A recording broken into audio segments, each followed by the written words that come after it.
Capítulo 4. Circuitos partilhados.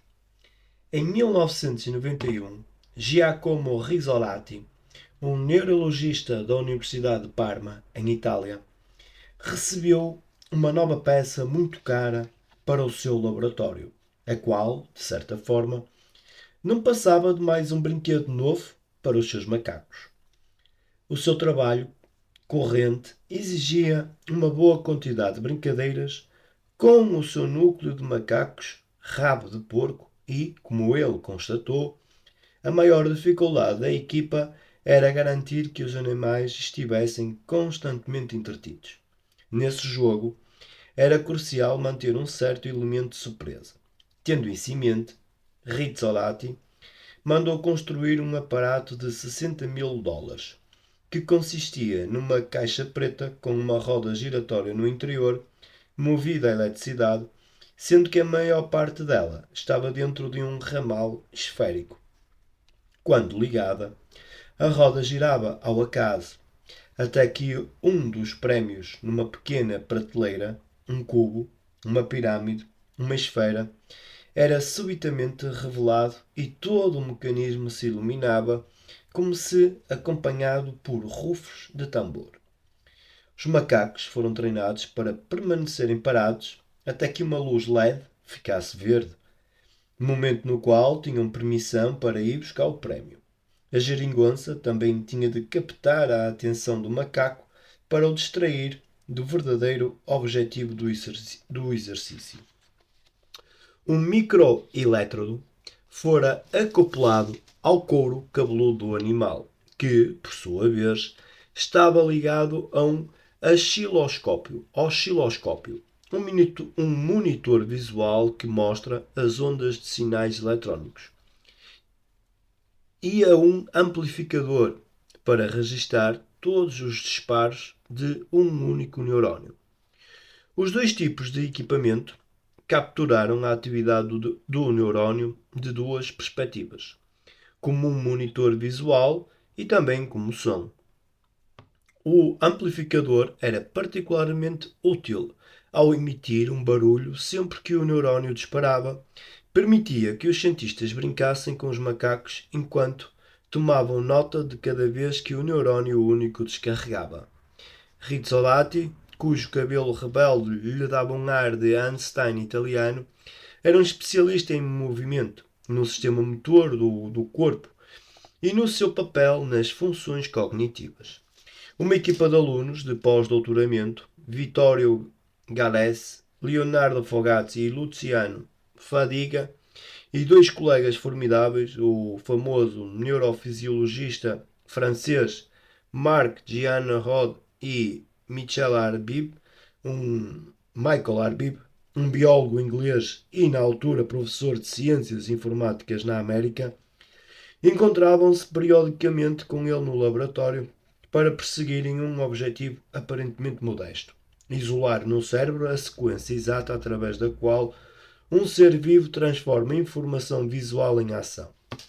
Ao trabalhar com macacos, a equipa esperava descobrir que neurónios no cérebro eram responsáveis pelo controlo da sequência motora de ações específicas da mão e da boca durante uma minúscula janela de tempo entre ver um objeto e alcançá-lo. Estavam a estudar a área anterior do córtex premotor, a porção cerebral responsável pela formulação e pela realização de intenções, na certeza de que o cérebro devia planear com antecedência antes de o braço decidir esticar-se e alcançar qualquer coisa. Apesar das aparências, era uma operação penosa, que exigia que a equipa de Rizzolatti anotasse o disparo do neurónio cada vez que o macaco fosse buscar a comida. No dia em que deviam apresentar um dos macacos à caixa preta, como tinham começado a chamar-lhe, um dos pesquisadores ia pôr um dos objetos dentro do centro esférico quando soou o bip do amplificador, sinalizando que o neurónio do macaco sentado à sua frente tinha disparado. O neurónio em questão era um que Rizzolatti sabia estar envolvido apenas no movimento, mas, como ainda não tinham chegado à parte da experiência na qual o macaco deveria ir buscar o objeto, Ele e os seus colegas rejeitaram o efeito, pensando que o macaco devia ter mexido a mão ou o dedo.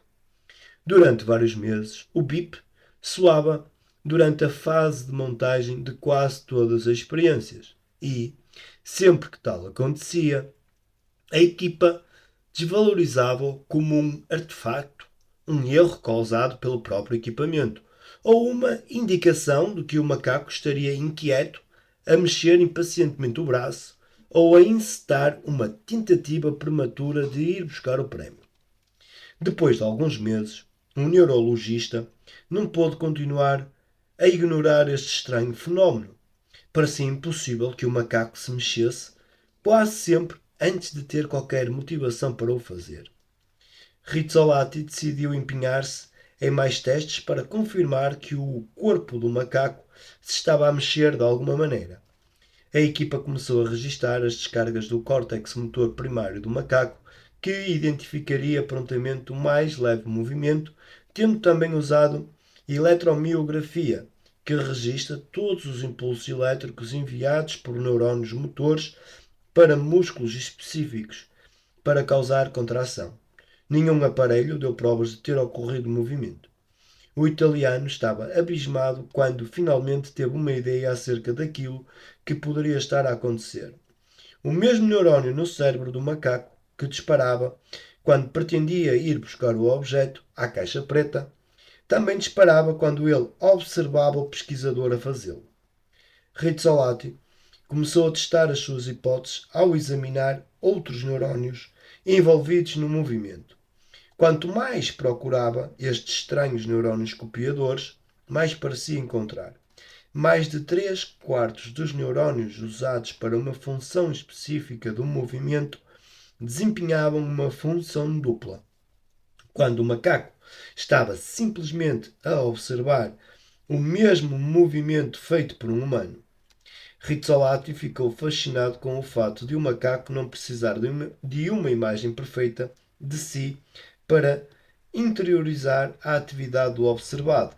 Os seus neurónios também disparavam quando observava a ação de um ser humano, uma espécie completamente diferente. No entanto, quando o assunto era ação e intenção, como aprendeu Rizzolatti numa pesquisa subsequente, estes copiadores eram altamente específicos. Um neurónio em particular disparava quando um pesquisador levava a cabo uma ação específica com uma intenção clara e um objetivo que era compreendido pelo macaco, como agarrar uma maçã e pô-la na boca. Mas nada disparava quando o animal observava uma ação que não reconhecia ou com a qual não se identificava, como o ato de pôr a maçã numa chávena. Parecia que a intenção tinha de estar dentro do repertório de movimentos do macaco. Estes neurónios também pareciam ser audiovisuais, ativados não só pela visão do movimento, como também pelo som, especialmente quando o macaco não via o que estava a acontecer. Isto confirmou que o propósito destes neurónios era ajudar a compreender a intenção dos outros para que os macacos pudessem antever o que provavelmente aconteceria em seguida.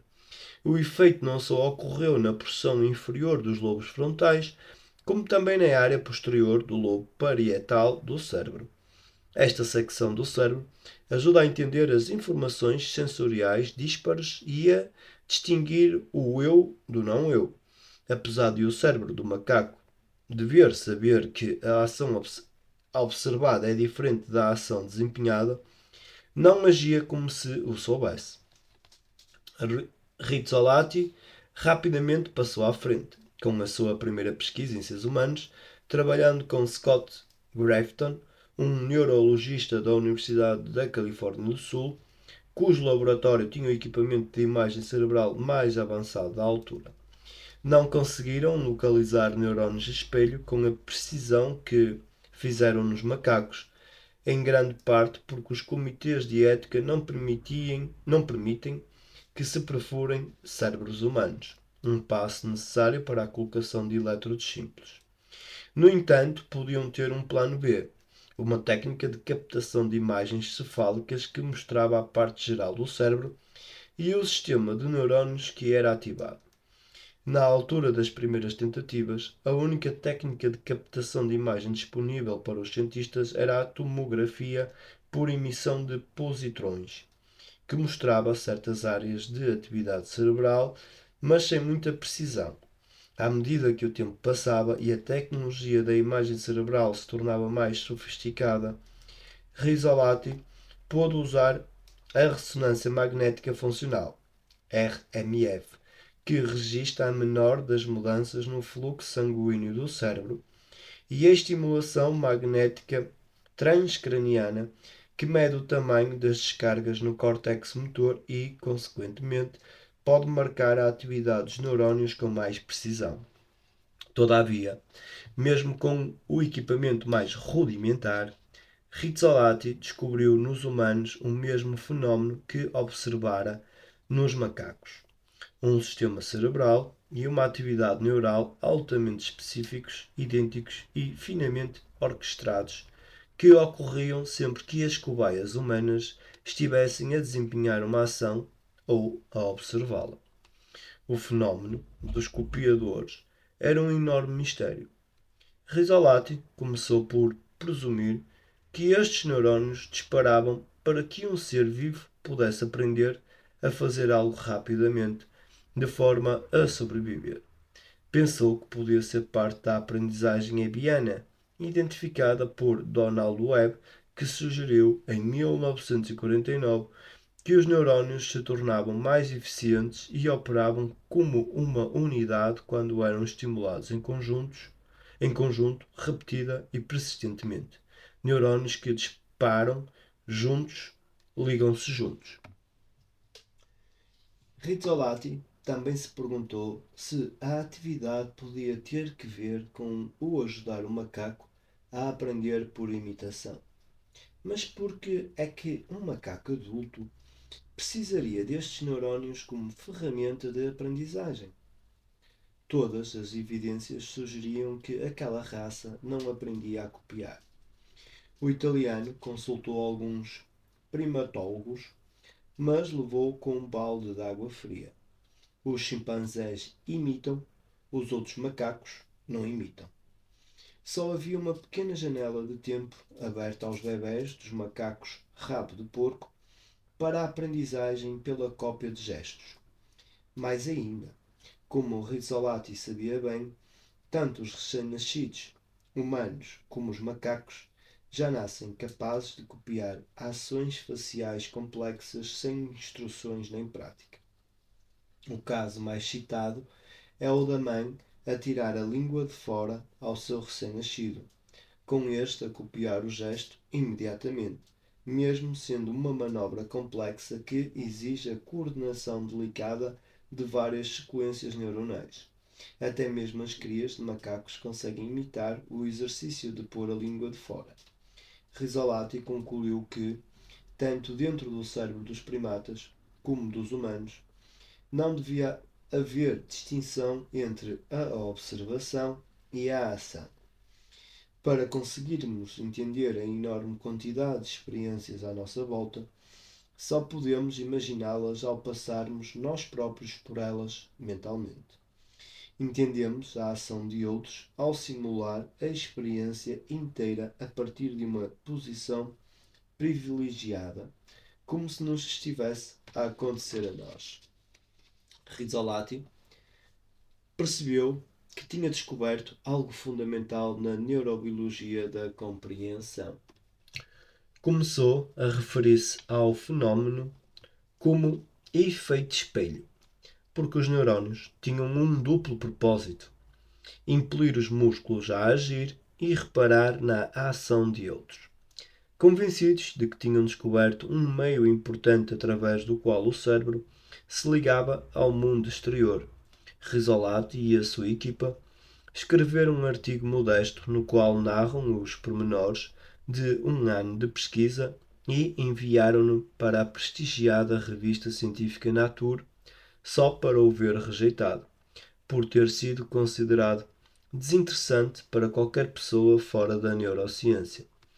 através de uma pessoa conhecida, Rizzolatti acabou por conseguir publicar o artigo no Journal of Experimental Brain Research, 5 anos mais tarde, depois de o artigo ter sido amplamente lido e as suas implicações digeridas em todo o mundo.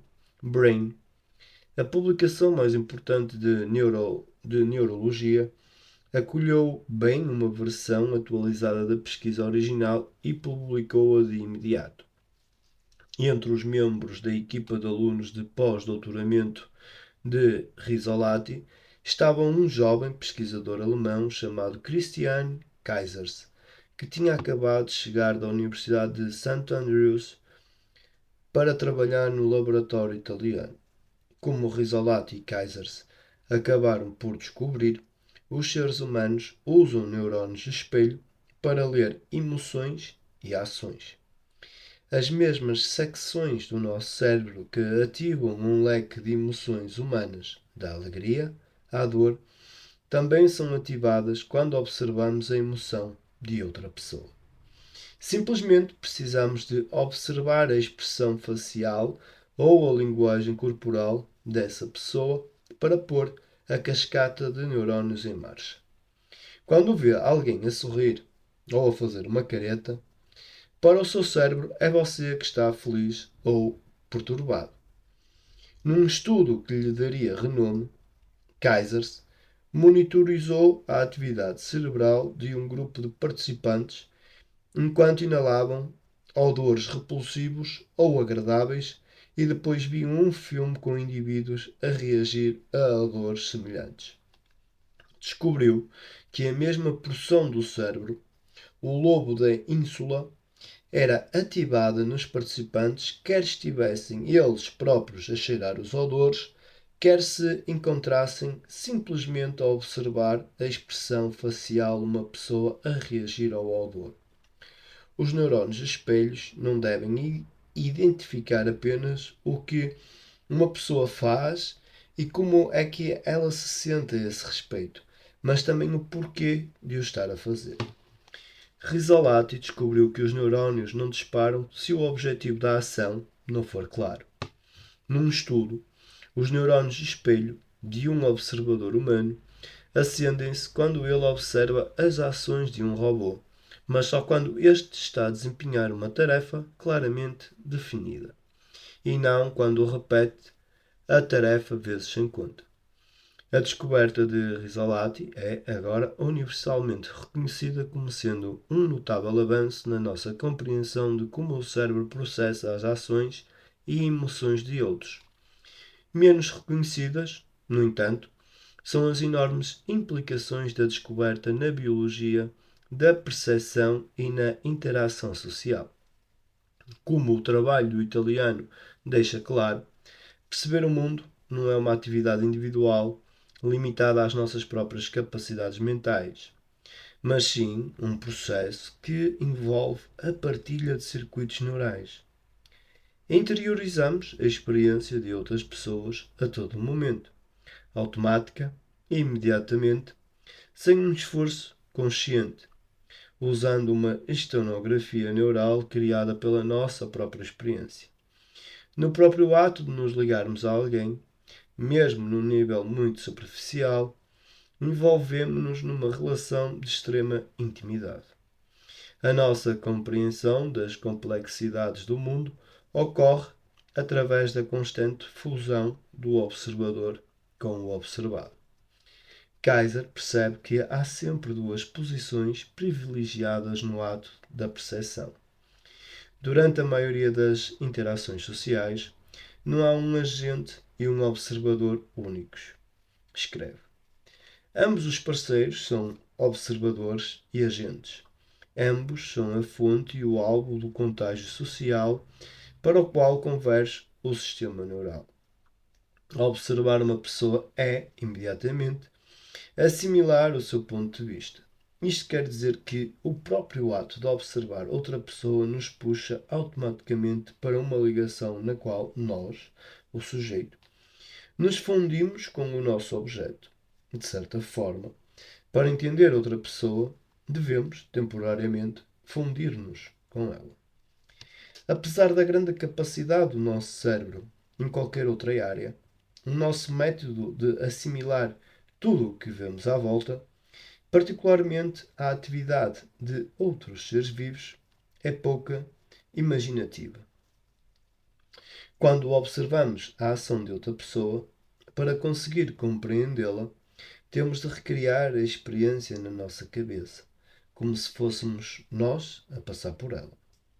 Traduzimos as ações, as sensações e até mesmo as emoções de outras pessoas para a língua neural do nosso próprio corpo, como se a experiência fosse nossa. Os mesmos neurónios disparam nas nossas cabeças, quer sintamos o toque de qualquer coisa nas pernas, quer observemos algo a tocar nas pernas de alguém, ou mesmo quando vemos um objeto a ser tocado. Qualquer tipo de toque que observamos evoca as redes neurais envolvidas na nossa própria experiência subjetiva do toque. Como no caso dos macacos, Rizzolatti percebeu que, para um neurónio espelho humano ser ativado, a atividade do observado tem de estar dentro do repertório motor e derivar da sua experiência. Por exemplo, podemos ligar-nos de imediato a um cão através dos nossos neurónios espelhos quando o vemos a comer um pedaço suculento de carne, mas não quando ladra a outro animal da mesma espécie. Sem a capacidade de entrar pela experiência adentro através dos neurónios de espelho, o cérebro de um ser humano apenas pode realizar uma experiência aproximada ao criar uma simulação em bruto, como faria um computador, do que é ladrar. Na verdade, filtramos sempre as nossas observações das atividades de outras pessoas em primeira mão, através da nossa experiência, mesmo sendo esta diferente da experiência de quem observamos. Kaisers estudou, uma vez, a atividade cerebral de uma pessoa nascida sem mãos a observar outra pessoa a alcançar um copo. Neste exemplo, as regiões do cérebro e da espinha dorsal associadas aos pés e aos dedos dos pés foram ativadas e não as áreas associadas às mãos. O observador sem mãos entendia a ação através do mesmo processo que usava para agarrar um copo com os pés. Isto sugeriria que o ato de ver estabelece uma ligação, uma mistura complexa das suas ações e emoções com as minhas. Se pudesse entrar dentro da própria cabeça e observar o cérebro e o sistema nervoso a identificarem-se com outra pessoa, teria dificuldades em perceber quais as instruções que dizem respeito a si e a quais as que dizem respeito ao outro. Pode julgar-se um observador objetivo, mas está sempre a ver pelos olhos de outras pessoas. As fronteiras entre si e todas as outras pessoas são pouco claras, porque são governadas por uma complexa mistura de disparos neurais originados dentro e fora da sua cabeça. Sem um esforço consciente, recria internamente as ações e emoções de outras pessoas através do filtro complexo da sua própria experiência. Se estiver a falar comigo, as suas emoções aparecem primeiro, mas, em seguida, junto a minha própria história à mistura. Não copiamos apenas o programa motor da ação específica, também replicamos todas as sensações físicas a ela associadas, de acordo com as nossas experiências passadas, tais como se uma atividade exige muito esforço muscular ou se pica a pele. Se observarmos um atleta durante um treino desportivo e nós próprios detestávamos correr na escola, as nossas velhas emoções são acrescentadas à mistura da nossa observação, compreendemos a experiência através da ligação com a nossa própria história. Na verdade, quanto mais familiarizados estamos com as ações que observamos, maior é a quantidade dos nossos neurónios que dispara. Quando um bailarino profissional observa outro, por exemplo, ativa mais dos seus circuitos de espelho que envolvem passos de dança do que alguém que não esteja tão familiarizado com isso. Sempre que olhamos para fora, captamos a experiência do mundo vivo e juntamos-lhe qualquer coisa, como alguém que adiciona os ingredientes preferidos a uma nova receita. Isto contribui para uma interpretação global do que acabamos de ver, porque, durante um instante, observamos o mundo a partir de uma perspectiva mais alta, de vários pontos privilegiados e através de todo o tempo em que estamos vivos. Este sistema de monitorização automática ilustra a bela economia do corpo. Traduzir o que os outros fazem e sentem nos próprios sentimentos e ações torna-nos imediatamente capazes de compreender a experiência de outra pessoa. Esta é, provavelmente, a forma como intuímos a vida interior de uma pessoa e criamos empatia com atores em filmes ou peças de teatro. Ver uma tarântula andar sobre o peito de James Bond causa-nos arrepios porque, de certa forma, estamos a experimentar as sensações físicas de a ter a andar sobre o nosso próprio peito, bem como as emoções que acompanham a ação. O nosso coração bate mais depressa quando o vilão persegue o herói. Encolhemos-nos quando leva um tiro. Suspiramos de alívio quando vence, porque tudo, de certa forma, nos está a acontecer a nós. Um grupo de cientistas israelitas conseguiu reconstruir a sequência correta de cenas violentas num filme de ação sangrento só por estudar os registros de imagem cerebral de um grupo de participantes que eu tinha visto. Quando dizemos a alguém eu sinto a sua dor, estamos a dizer a verdade. Os neurónios espelhos associados à dor também disparam ao vermos alguém a magoar-se. Num estudo, pediram aos participantes, cujos padrões cerebrais andavam a ser monitorizados, para imaginarem que eram espetados com um alfinete e, em seguida, que outra pessoa era espetada.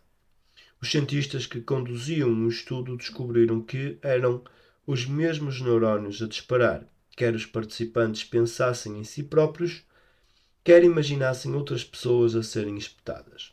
No entanto, a nossa capacidade de sentir a dor de outra pessoa parece ser dependente do contexto emocional da dor.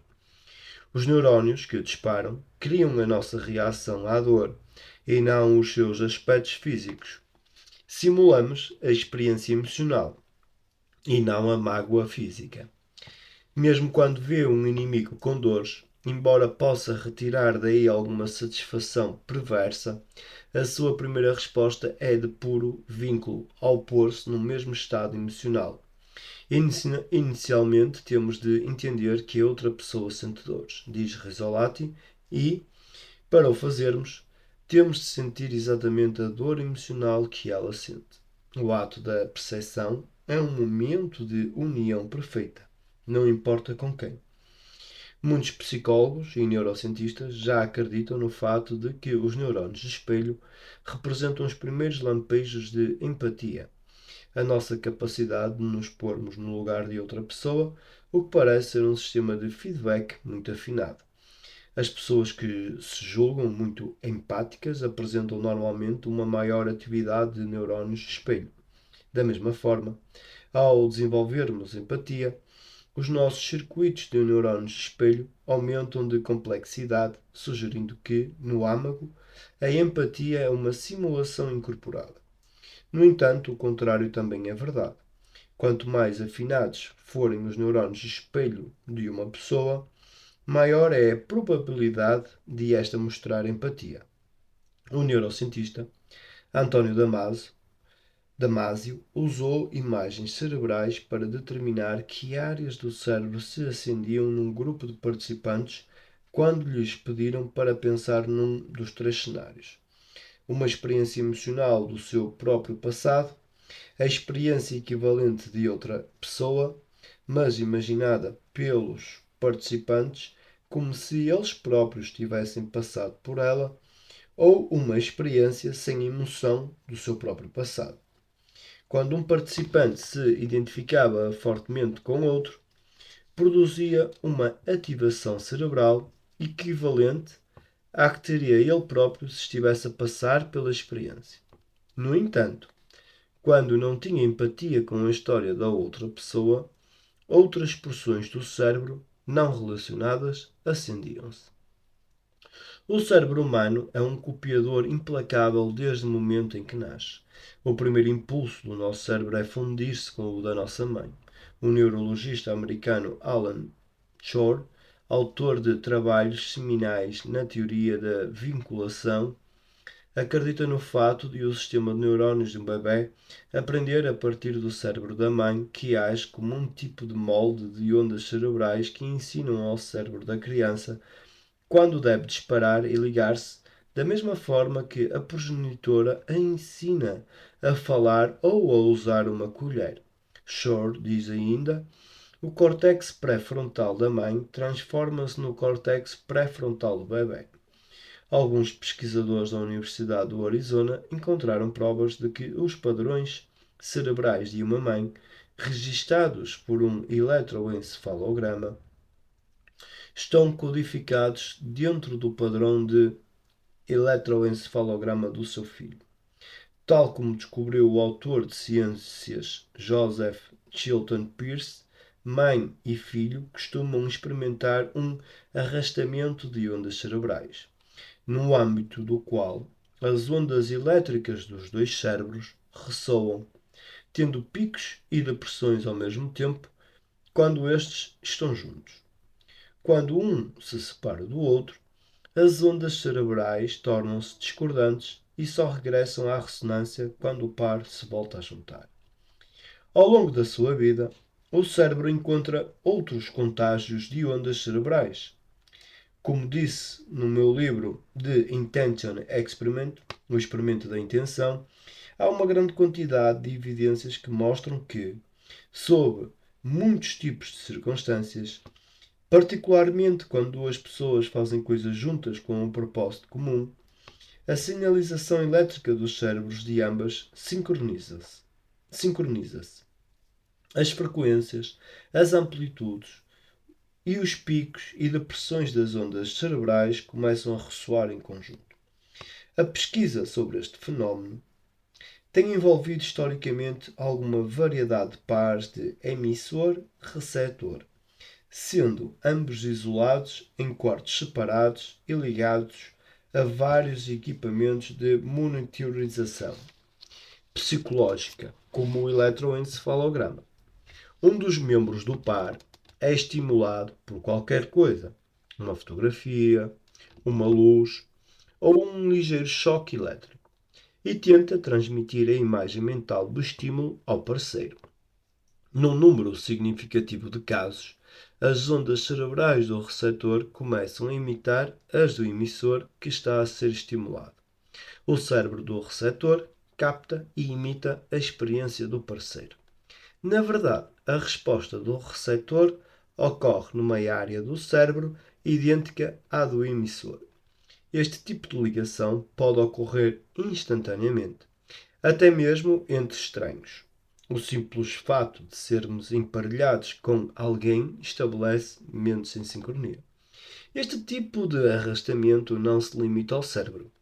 Numa notável série de estudos do Instituto de Ciências Noéticas em Petaluma, Califórnia, descobriu-se que, quando um membro de um casal mandava intenções e pensamentos de cura ao seu parceiro com cancro, muitos processos psicológicos, ondas cardíacas, condução de impulsos elétricos nas pontas dos dedos, fluxo sanguíneo, respiração, começavam a imitar-se uns aos outros em ambos os parceiros. Com um pensamento de carinho, dois corpos rapidamente se transformam num só. Outras pesquisas do mesmo instituto demonstraram que também registamos os estados emocionais de outras pessoas nas nossas entranhas. Formas de arrastamento corporal parecem ocorrer até mesmo entre desconhecidos sob certas circunstâncias. Ligar-se a outra pessoa de uma forma íntima, como o curandeiro faz ao mandar energia curativa ao seu paciente, faz com que os dois cérebros se sincronizem. Até mesmo tocar em alguém a sentir emoções agradáveis pode fazer com que o cérebro da pessoa se afine com o seu. A sincronia pode ocorrer mesmo quando duas pessoas têm um desejo forte de causar danos, como já foi demonstrado em estudos de mestres de Qigong a defrontarem-se mental e fisicamente. Sempre que tentamos interagir de perto com outra pessoa, para o bem ou para o mal, o primeiro impulso dos nossos cérebros é o de se copiarem um ao outro. Além de interiorizar a experiência exterior a nós próprios, também percebemos o mundo através de uma conversa invisível e constante com o que nos rodeia. Em 1970, enquanto investigava uma cura para o cancro, um físico alemão chamado Fritz Albert Popp tropeçou no fato de que todos os seres vivos, desde plantas unicelulares a seres humanos, emitem uma minúscula corrente de fótons ou luz que ele rotulou de emissões de biofótons.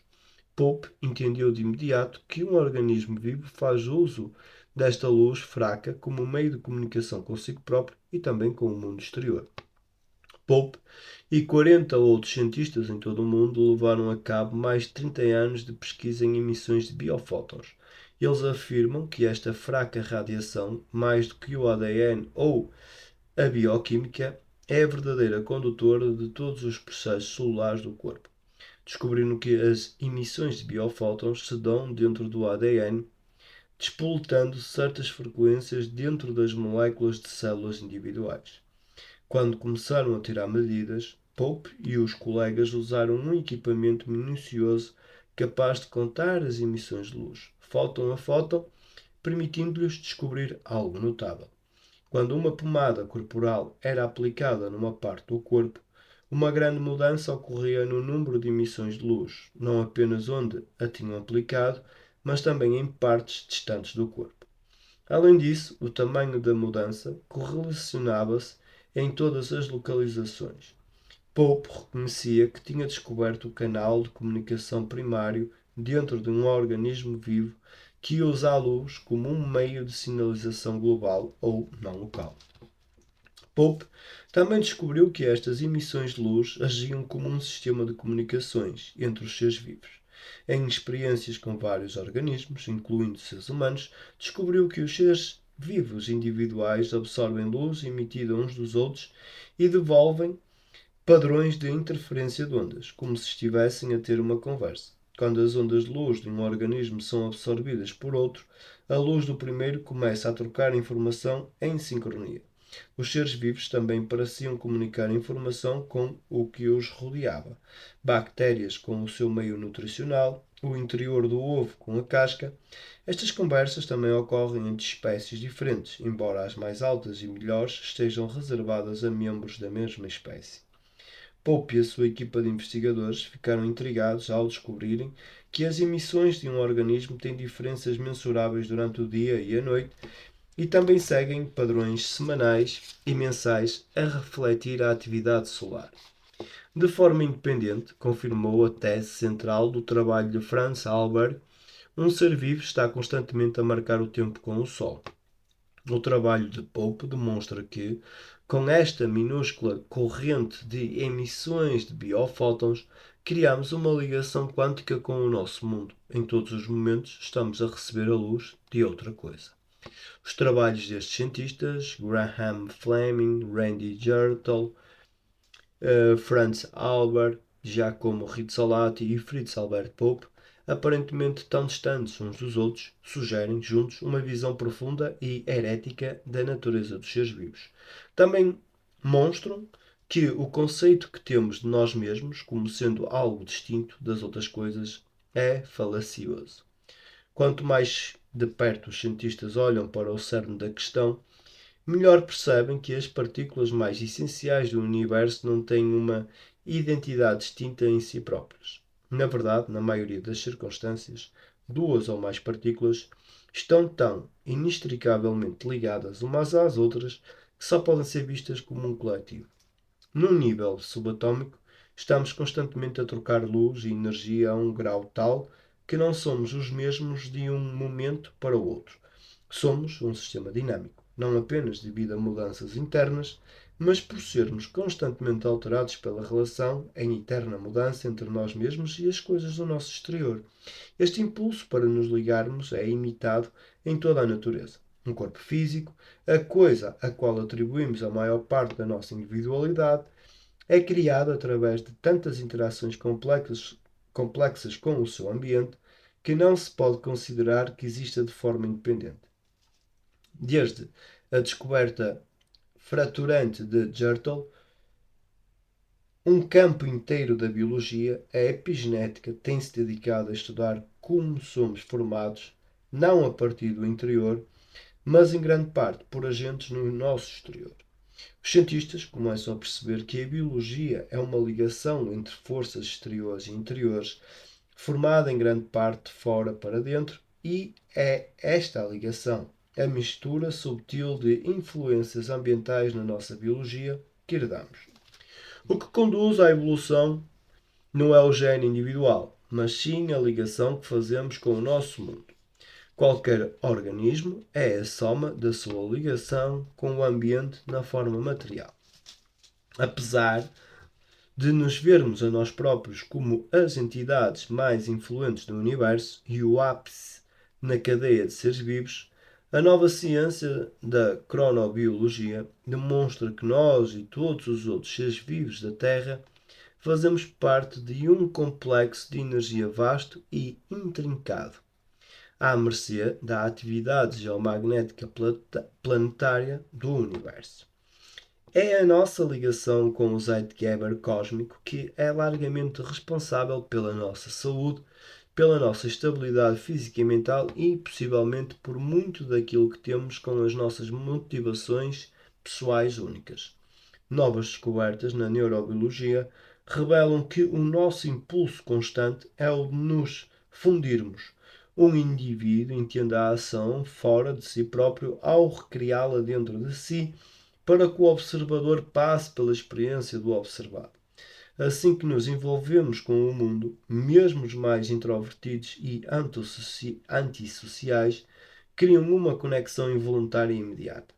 Estas descobertas são inquietantes e pedem algumas respostas básicas. Se tudo é, essencialmente, um campo de energia envolto numa troca gigantesca e está sempre a mudar de forma, podemos considerar qualquer coisa ou pessoa como uma coisa em si. Quando chegamos ao cerne da questão, no nosso nível mais fundamental, será que eu e você temos um eu identificável e imutável? Se estou constantemente a trocar bocados aqui e a pedir bocados emprestados acolá, onde é que termina exatamente o mundo e começa o eu? Como posso dizer, com algum grau de certeza, que isto sozinho sou eu?